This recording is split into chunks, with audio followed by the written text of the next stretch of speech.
I feel like I've been starting all my videos lately with, I can't believe it's already time to fill in the blank. So we're going to skip right over those sad feelings and instead we're going to jump right into taking apart the shade garden. Hi you guys, this is Nicole from My Carolina Garden. My garden is located in growing zone 8B and we are in southeastern North Carolina. As gardeners, we know that there is a life cycle to our gardens, and as we get into the colder time period, it is a natural flow of things for me to have to take apart what I have created here. I have largely created the shade garden with tender plants, so they're generally hardy zones 9 to 11. I'm in zone 8, so really I'm not keeping any of the things that are here unless they are clippings or small portions of plants. A couple of things will be kept indoors for overwintering, but largely again, Coleus Alley is coming to an end for the year of 2025. I know, it breaks my heart because you make something that you're proud of and is beautiful. It's hard to say goodbye. But Coleus Alley, which is defined by Coleus being on both sides of this shade garden. The pots over here are kind of leggy and a little bit ready to go anyway, as our nighttime temperatures have been in the 40s. The window boxes on the shed side of things, same sort of situation where I have a lot of Coleus that is just kind of leggy. So it's not worth saving that. The things I will save would be like the English ivy that's draping out of this window box, because that is an evergreen and it's perennial, so it would be able to stay in there for the winter. I do have ivy in 2 of the 3 window boxes, so while these window boxes are going to look quite plain without the Coleus part being in it, so be it. Maybe I'll decorate them with something for the colder months. Now, some of the Coleus that I am going to save pieces of are these 2 gorgeous specimens over here. So this one, again, don't know the variety of it because it just came from Lowe's without being labeled besides Coleus. And this one is the Terrascape Queen. This was the very first Coleus that I bought for this year. These 2 are gorgeous, tremendous, and extremely healthy. So I'm going to start this process today by jumping right on into here and taking some cuttings. We'll see. I might be able to take some rooted pieces right out and just put them into smaller pots. If that does not work out, then I will take cuttings. So we'll just see how we can divide up these pots right here. Besides that, these pots will be emptied out because, again, I'm not going to be saving those, including the sweet potato vine here. I don't think I'm going to be keeping that either. It will not overwinter outdoors, and it's super easy to propagate. The white caladiums that had been my most gorgeous ones this year, caladiums are ready to jump into dormancy at this stage. So once it starts getting chilly, they're ready to rock and roll out of here. So I may keep this pot actually inside my garage, so it's not taking up any storage space for the plants, because quite honestly, it's not going to look like anything. All the leaves will just turn brown and fall off. But if I want to keep the tubers, I think I may just keep them on a shelf in the garage and see if I can get these white gorgeous caladiums to come back next year. Even though the color looks like it's made for fall, the croton plant is also hardy zones 9 to 11 and really doesn't like temperatures below 50 degrees sustained. And I've had this croton for a few years already, so this guy is going to move inside. And this little smaller sized croton with its pothos, same deal, this guy is going to move inside. Since I already know that the Coleus pots that are hanging on the fence are going to be leaving, and I want to take cuttings of these, I think I might just transfer some of those cuttings or rooted pieces into these size pots and keep them in those over the winter.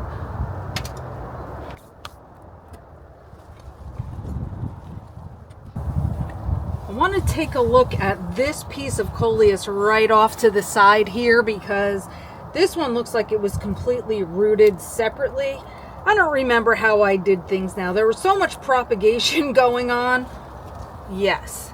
So this is a perfect piece to be able to take into one of these terracotta pots and keep it inside, protected, so I can make sure that I have this exact variety to start my 2026 season off with.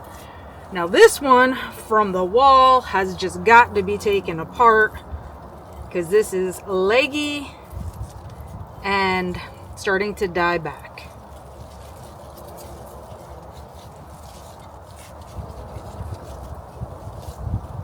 So let's try to get a little bit more up close and personal with this Coleus and just see, how are we divided up in here?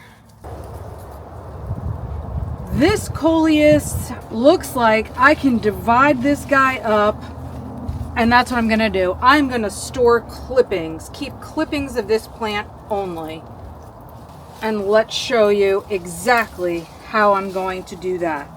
Here's what we're doing. We're taking this terracotta pot that is now empty from the wall, and we are going to take a couple of beautiful cuttings of this Coleus that is wonderful. So the first thing we're going to do is we're going to snip the stem. We are going to cut off the bottom leaves. Now I'm going to clip the stem even closer to where we just opened up some leaf nodes here where we took those leaves off. You're welcome to take off as many leaves as you want. I do not go crazy with leaf removal, like only leaving one. This is more than sufficient. And actually I'm going to go shorter still to put into this pot and have this gorgeous baby take root. I'm going to do even more than that from this plant. Because it's smaller, I'm going to root it up into this pot that was just sitting over on the bench in the shade garden.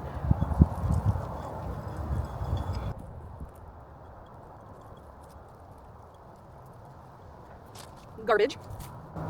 Here's my other little clipping. I will do the same thing and remove the bottommost leaves. Again, opening up the leaf nodes because that's where the roots will come from.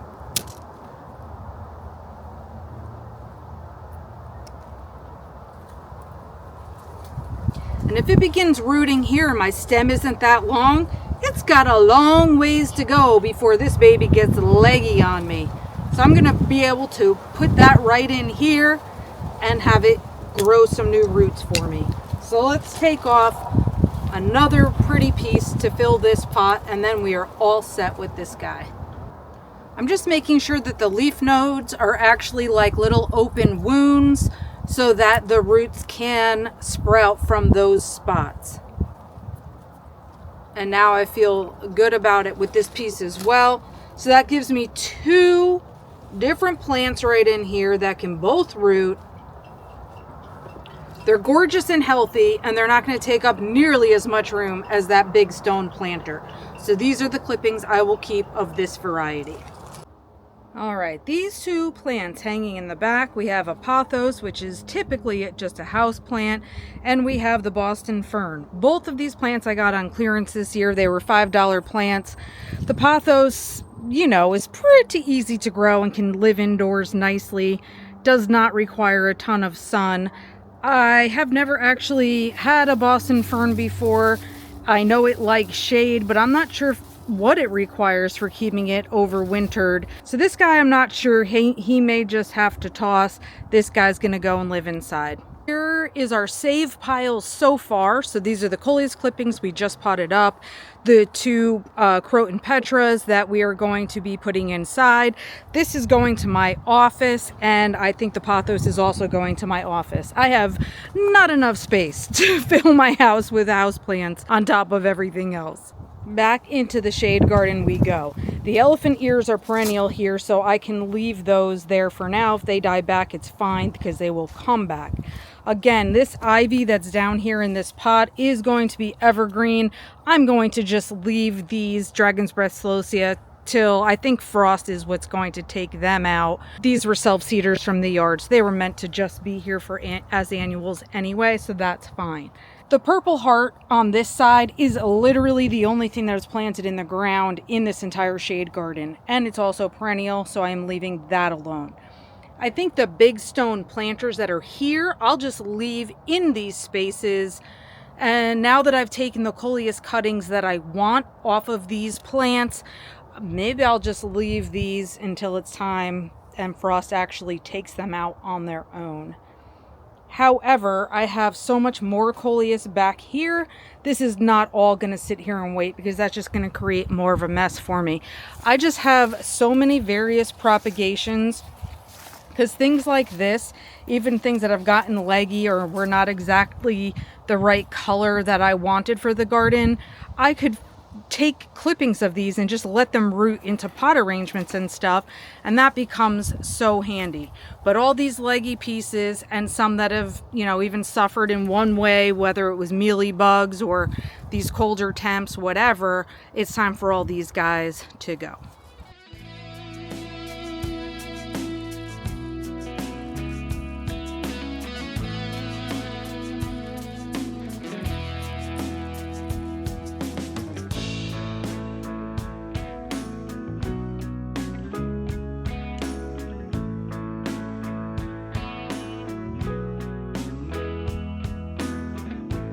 This last plant that I have here in my window box that was just sitting there for like extra propagations, it looks so big and healthy. I said before though, the plain green, I mean, it's barely speckled with some burgundy in there. The plain green was not my favorite, and I think that I got this from the packet of seeds that I started. I don't know if you've ever seen Coleus seeds, but they're like some of the tiniest seeds ever. So you feel like you have a million tiny little black balls, and then I feel like I mostly grew non-colorful Coleus out of them. This one is paining me because it looks so healthy. I hate to just toss it, but at the same time, I don't really want the plain green in my Coleus Alley next year. I really want to fill this space with color. So I'm going to think on this baby for a second. Of course, you can tell that it's early morning because of the angle of the sun. So it's like the only time this area actually gets sun, and it's the only time I could film. So now it's time to take apart at least window box number 1. We are not going to be saving anything that is in here due to a lot of the leggy growth, as we said before. Plus, obviously, something like this didn't even take anyway.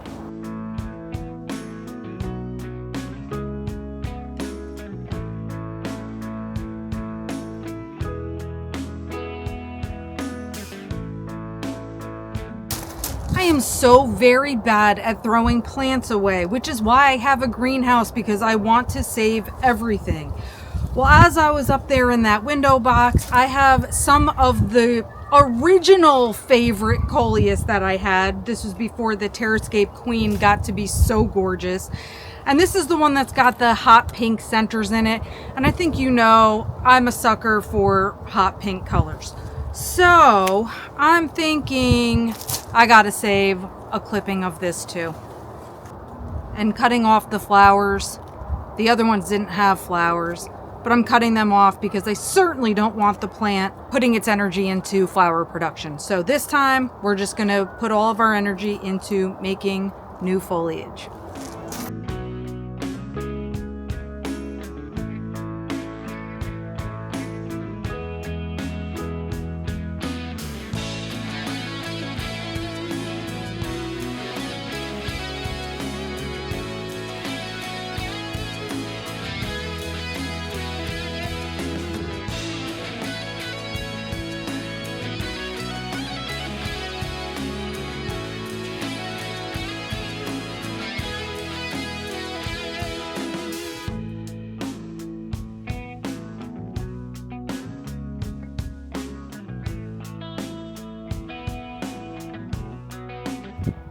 Alright, let's see what's going to happen over here.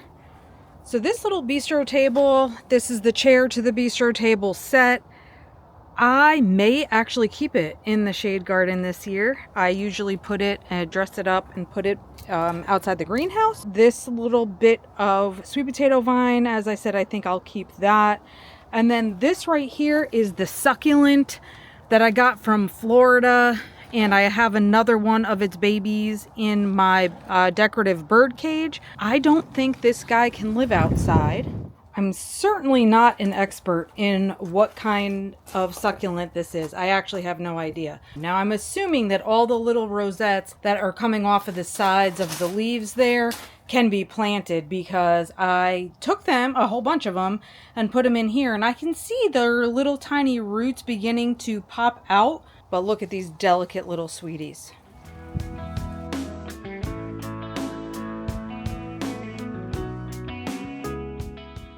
I really need as many benches and plant stands as I can get to put inside the greenhouse to keep things off the ground.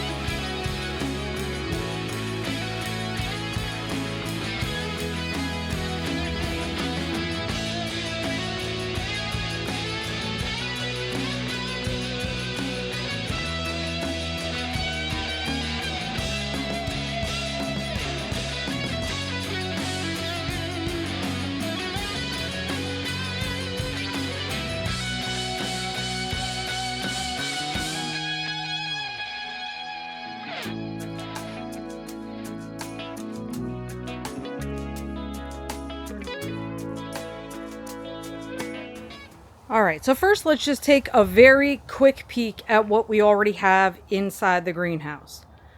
So you can see we're looking pretty full in here, and we're not very set up. We just like brought the plants in so they could quickly have a place to live and not die outside. And I 100% absolutely am bringing my mandevilla inside the greenhouse as well, because you know it's my favorite. So we're keeping this in mind. And then we start looking back again at the keep pile, the stuff we took out of the shade garden that we're keeping. Now again, at least the big croton and the pothos are both going to my office. So really it's just these smaller pots are meant to be inside the greenhouse.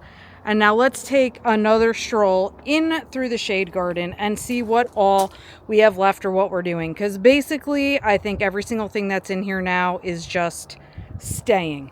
And we're going to leave it up to Mother Nature for what happens. Like my sedum and even these polka dot plants that have reseeded, fine. They're staying out. They may or may not come back. We've taken our clippings from over here. We're leaving the purple heart. We removed a lot. I don't know if you can tell, but we removed a lot that was over here. And again, those elephant ears are going to be perennial, so I'm not worried about those. My potting station is definitely staying because it's adorable. And you know what? I made the decision. I'm not keeping the Boston fern. It's a $5 clearance plant. And really, I'm only supposed to be keeping things that have a lot of value because I don't have a ton of space. Somebody asked me about Creeping Jenny. It is perennial for me, so I'm not taking the Creeping Jenny inside. And also my cordyline spikes also are perennial, so I don't need to bring that indoors. So this Coleus is the green one. I said I felt bad about just leaving to die, but again, it is not valuable necessarily, so we're gonna let nature take its course on it. And then these guys, same deal. Saying goodbye to these plants and taking apart the shade garden stinks, and again, we know it's part of the life cycle of gardening, but anyway, we'll just kind of see what happens and see what the weather does to everything that's left and just kind of figure things out from there. If I can deck it out for maybe Christmas or a winter scene or something else that would be really cool, I'm all about doing that, and we're just gonna have to kind of see what happens and how time goes. Thank you for being with me during the journey of the creation of the shade garden, the creation of Coleus Alley or Nicoleus Alley, and putting all the plants in, propagating things, the whole 9 yards. I hope you've enjoyed it as much as I have this year, and we'll see what kind of great project ideas I can come up with for next year's garden. Until next time, you guys, follow me on social media so you can keep up with all the inspiration. Happy planting.